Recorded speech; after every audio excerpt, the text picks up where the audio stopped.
tons of stuff and eventually we're trying to get out these trees with the grass being removed here. Because what happens is I need some space, so I just kind of cut that something out. It's a Eugenia, and it has the word plum in it, which I'm looking really forward to eating someday with like water or something. But let's just give flavors here.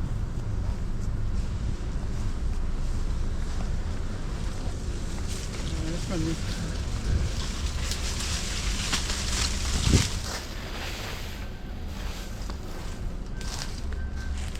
this is the area that I'm kind of clearing out, taking my mulberries down lower, and so I can get some sun in here. And I'm going to be putting I've been bringing in probably 20 different Eugenias that not too many people have, so that they can grow with some sun. So these mulberries are all becoming bushes rather than trees. But then you've got this whole row, like there's 40 pomegranates on here, all different pomegranates. Everyone is different. So if you steal one from here one day and you come back the next year and you're over here, it doesn't taste the same, because it isn't. So just to give you flavors and such, you can see what happens. It's usually your growth goes 18 feet up on mulberries, and you can see when you chop that all off, what happens, you do start getting the bush, because I'm trying to bring my trunks down and create shorter branches that are down here low, and preserve the sun penetration, which I don't have right now. As you can see, as we get into here, the temperature drops quite a bit. Total microclimate. Jump into here, and then you can see more. That's the white mulberries. We have a lot of these growing in here, the macadamia nuts and such. But just to give you the flavor of what's on the property. This is not your normal industrial property.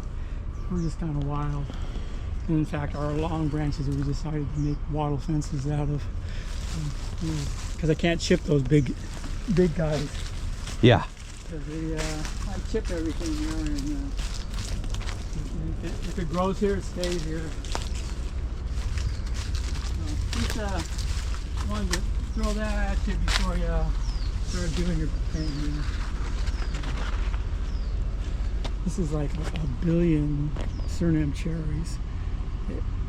10 years ago, I just threw them all in this one area because you had so much land and you didn't have a lot growing, so you didn't care.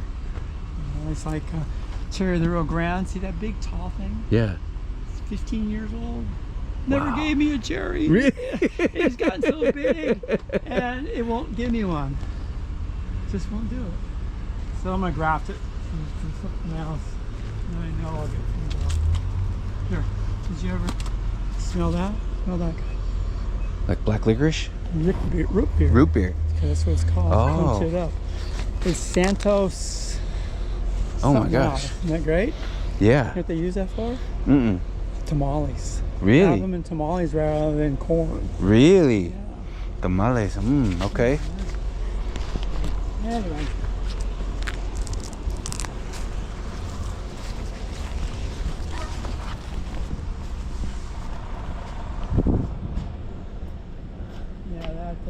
The branches came down kind of low, and I just said, let's make it a bush for a while. But you can see we got nonas growing in them too. But if they give fruit, they're going to have to pollinate themselves. It's one of those experiments. Yeah. There's another one that guys always say, well, mine don't need pollination. So you get a piece of wood and you just throw it on there and you watch it. Nah, yeah, you might get some, and everyone will get some, but I run the leaves down and then say, nah, it isn't. It's going to work like that. This is a pecan tree. Really? Smell the leaves on it. Oh, guys. It's a great smell.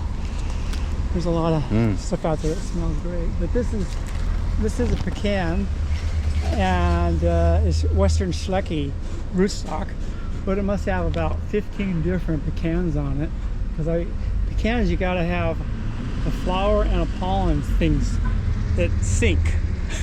And so that's why I kept putting things on it so that the flowers and some pollen would sync at some point. In fact, you can see there's flowers right now. But you know what? We're not gonna have any pollen for those. Doesn't exist. But right, you can see right here where I stumped that guy and I put 3 different kinds on it. You see it right here as well. Trouble is right now, these grow on the inside. By the time summer's over, they'll die back just because there's no sun on them. Because I'm greedy. I don't want to cut any of the big branches off. But you start, you know, you just there's these writings all over the place. Like, this guy died on us, yeah. So, oh well. You can see the established old grafts up there on the end of those stumps. See, when you get greedy and you put 2 on, you lose it. And you do put 1 on there, and hey, you've got a better chance of winning. So, anyway, I don't see no fruit like I'm going to give you this year. Oh, yeah, here. There is some fruit. And you see them up there? Yeah. Up there? That's pecans. That's crazy. Yeah, cool. Yeah, in fact, you can't see them when everything's green, but they're up there somewhere. And then they'll turn when they're ready? They'll drop. Drop? Okay. Yeah. And then usually in the market, they shake the trees, you know, and they fall down. And this guy, I don't think I'll ever get anything out of him. He's a Pinzan or Wamucho. You know that one? Oh, yeah. Yeah, Wamucho. Great. Probably you would grow the daylights out of this because it's like from Michoacan. No. Michoacan? No. Or Sinaloa? Farther. You know, Chihuahua and Durango. Okay. That's where it would be. Hot. Oh, it's hot. So mine gave a ton this year. You got fruit? Yep. You get that tree for me? I probably did. Probably did. Yes, actually I did. Yes, I did. That is good to know. Yes, sir. It's probably 18 feet tall, and it was just flush with fruit this year. Is it white on the inside or red? Red. Ooh, you got one of the rare ones from me. Yeah. Well, like this, I thought, well, I'm not getting anything on here. Let's put some. Sometimes they say if you cross-pollinate with something else. So we put this tree in here. We put another one over there, and hopefully, I was going to get something that would make it produce. But I think it's weather. I'm just never going to get it. The heat. You need the heat. Yeah, And that makes total sense. I'm never going to have it. So, anyway. So, just thought I'd run that over you. So. Yes, sir. Well, I'm glad I got a smile out of you knowing that that one fruited at my place. Yeah, that was great. I've always been embarrassed to sell them because, shoot, if I can't grow them, you know, why am I going to sell to somebody else? But you have the perfect environment for it. So, like, jujubes in there. You can see the cherimoyas that are intertwined. Oh yeah, you can see that's junk jujubes. They're not grafted, so but those are tangelos and intermixed with a lot of annonas in here. Okay. Yeah, tons of companion planting. And then this is the plant that's going to save the Amazon. That's an Inga. 400 varieties of Ingas.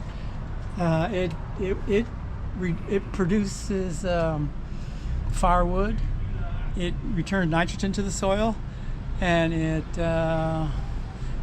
so it's giving you fuel, giving you heat, and giving you fruit, and making your ground. So you don't have to slash and burn. That's why it's saving the jungle, because if you plant these in and plant food in between them, it's returning nitrogen to the soil, so the soil doesn't last only 2 years and hey, we gotta go move.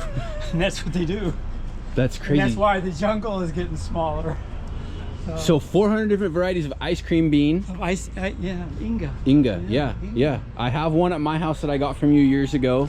It's still like, it definitely hasn't gotten mature yet. It is definitely a tropical plant, so. Yeah. You're lucky, you know, I brought in Ecuadorian, which is like 3 feet long, and I killed them all. They would never live here. Really? Yeah, so that would be really cool. But these are machetes, I think. And you see the graft on it. It's grafted to here. It's a big graft. It's a monster tree, but they're very airy and they wave, and they're just my wife's favorite tree because it just sort of dances in the sky. Anyway, we've got some swallowtail. Yeah. Well, so everything was there was keep going, or what do you want to do? Yeah, let's check it out. Let's just walk in here. These shade quarters really help out a lot. There's a lot of Suriname cherries in here from years ago. Like these are all going to get grafted back onto they're reds, and we're going to make them blacks because people like your blacks, and they just taste better. The blacks have the higher bricks, correct? They're sweeter. Yeah. But they're fruitier tasting. They don't have as much resin in them. There's a lot of red ones don't have resin in them, but it's hard to find a black one that has resin in it. Okay. So even a bad black one is better than some of the red ones. So a lot of rootstock for Anonas here. Oh, this is an unusual plant. This is Peruvian lucuma. Lucuma is used to make the national ice cream of Peru. Everywhere, every town has an ice cream shop, and they all have lucuma ice cream. Really? Yeah. So it's not a fruit that you would eat. You would because you pulled it off the tree, you would eat it. And it looks like egg yolk and tastes like dry egg yolk. So you wouldn't do that. So we dry it, and then we put it in a blender, make it into powder. And and I put it on ice cream myself. Really? Some oil and ice cream, because it's a sweetener as well. So, and that's probably they're probably using it for ice cream, is because it makes the ice cream sweet. You can see that Suriname cherries are all over the place. I like those. And we're in the incubating area. A lot of times this is how we'll start something out there. I don't know what that is. It's just Chalman, but I don't think that's Chalman. Oh, it's a Brent Black Suriname cherry, but then we'll separate these out. And Suriname cherries hate to be transplanted, especially big ones. They're just hard. And I'm playing around with some hormones and see if I can't correct that, but I don't know. A lot of starts in here. Yeah, the nursery. We're growing a lot of citrus now because I have quite a collection of finger limes, and you need rootstock in order to make those finger limes into something useful. So, and that's not, that almost look like moringa, but that's your the Kai? Pinzan. Or, okay. Which I'm assuming there's different varieties in that as well too. Right? Yeah, well, I know there's white and there's red. Okay. And the red just always looked better.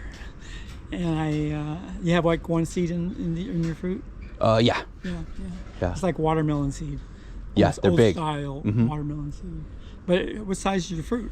They're pretty good size. Yeah, like long, and and then they start. I'm thinking of the ball. What size is the ball? Probably about like that big. Oh, okay. Yeah, right. Good size fruit or good size seed. Yeah. Yeah. But the fruit is about that size? Yeah. The white or the red? The red. Yeah. Maybe a little bit smaller than that, but a lot of flesh. Well, see, I brought in some.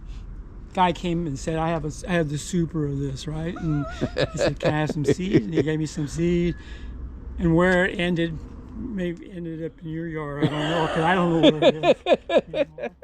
Well, that's cool if it did. So here's a bunch of dragon fruit. All these are different ones. I think they're in too hot an area because I think that's from the sun blistering them. And you can see what happens when it really does it. It really aces it out. But I've been getting fruit off of it, so it's fine. And you see some flowers up there. Wow. You just got to hand pollinate them, and then we'll have that fruit. So you do that with like a little brush? No, I stick my hand in there. The pollen sticks to your hand, and you go put it where it belongs. and then a lot of times, like some of these won't pollinate themselves. So if you take the pollen out of that Lisa over there and try to pollinate them, he isn't going to give you any fruit. So you take Lisa and you go put them over here on Sugar Dragon or something, and take it the other guy and when you're walking back the other way, pollinating them. Over here we got a lot of mulberries. Yeah. I never can have too many mulberries. No, they do so well in my area. We love them. So many different varieties that I've Why gotten. this is August and I have Pakistan ones coming up there, I don't know, but it's different. We'll just walk here in the middle there. Can you make it through there? Or just walk around this way? Yes, sir. Yeah. There's a nilly killer. Look how big that is. You got a buyer for that for me?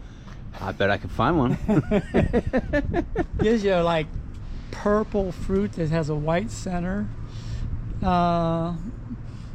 It's beautiful fruit. Yeah. But, you know, it lacks something on the eating department on this particular tree. But I always thought, you know, if you plant enough seeds, you're going to find a better variety. And I don't have time to do that. So. But, you know, and look at, and besides that tree, and then look at this thing. It's in a 5-gallon. I got the feeling maybe he's in the ground somewhere around here. Yeah, that's a very good possibility. Yeah, so we got a lot of stuff going here. Oh, this is a pretty interesting one. That's your curry leaf. Aha. But if you know what curry feels like, these are thick leaf curry. Oh yeah. And you got some seed up there. Some guy left 3 of them in front of my shop one day, just to he wanted to get rid of them, and he looked like this guy might use them, and he dropped them off. And a year later, he shows up and said, "Did you get those plants?" And he said, "Yeah." That's cool. Anyway, on through here, big guava. That's your Cherry of the Rio Grande. Yes, sir. Yeah. All right. Heck yeah. The Indians like this one. That's your Java plum, or what's the other name for that one? The Indians have another name. Looks like a big purple jelly bean. Really? Kind of white on the inside. You gotta, if you pick them early, they'll be astringent. If you pick them late, they'll be pretty good. The Indians like them, but I think they like anything maybe. Because I find it. There is a variety somewhere, because they'll tell me there's sweet ones, and over here we get what we get. So Yeah. I'm waiting for that sweet one to show up. Feijoas here. This was obviously a dragon fruit, and that had this mulberry drop into it one day, and I think now it's a mulberry tree that has a dragon fruit dropped into it. So there. Yeah, we're a little cooler in here, a little more. Yeah, it's kind of not too organized for plants. We put them all together. That one there is your Subel white sapote, and that's a creamy, sweet fruit. And this particular variety fruits year round. Really? Yeah. I don't think you're not gonna grow that where you are. I have. I have white sapote at my house, and it's starting to get big. I've never gotten fruit off of it. And then we planted a white sapote and a black sapote at Rick's house. So we'll see. They're doing well. We haven't no sign of fruiting. Well, like I have a black sapote that fruits, and I have a black sapote that's twice as big that don't fruit. So I chopped them off real hard just to sort of shock them. He flowered again. He flowers every year, but he doesn't give me any fruit. Really? So I pretty much have to graft onto that with the one that does fruit, because that's a fun fruit to give a friend because he has no idea what he's getting into, because you want me to eat that? And they don't quite get that. So there's coffee. Coffee should be flowering right now. My other ones at home have flowers on them. Nice white, delicate flowers. There's your rose apple. That tastes like roses smell. Not the leaf, but the fruit. And there's plenty of fruit at my house, but there's none here. Anyway, I think that's probably a rundown of what we got here. Yes, sir. All right.